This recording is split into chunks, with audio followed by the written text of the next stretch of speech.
Hello everyone, in this tutorial, I'm going to show you how to upload a longer video to your Instagram story. In the last version of Instagram, we didn't have the option to share stories longer than 15 seconds. Finally, Instagram added an option to do that. Just follow my steps to learn how to do it. Before we start, please leave a like and subscribe for more tutorials.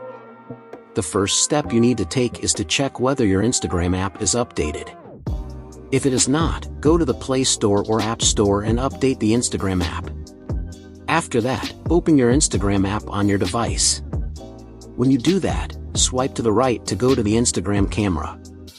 Now Instagram will show you a pop-up where you can post a story longer than 15 seconds. Now, I'm going to post a video that is 36 seconds long.